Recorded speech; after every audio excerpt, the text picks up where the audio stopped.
ఒక చిన్న పల్లెటూరిలో ఒక చిన్న తమ్మాయి జీవితం ఒక్కసారిగా మారిపోయింది.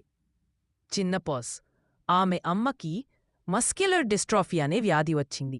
మెల్లగా నడవలేకపోయింది. చేతులు ఎత్తలేకపోయింది. పడుకున్నా లేవలేని స్థితి. ఆ రోజునుంచి ఆ చిన్నారి కూతురిగా కాదు, అమ్మలా మారిపోయింది.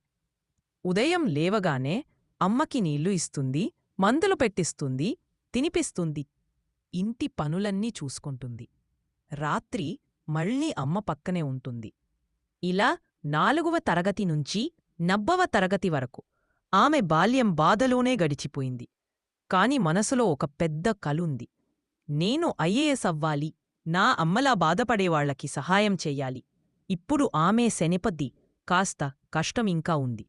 కాని ధైర్యం మరింత పెరిగింది. గాని ఈ కథ మనకి ఒకటి చెబుతుంది. పరిస్థితులు ఎంత కఠినమైనా కలలు ఎప్పుడూ ఆగవు.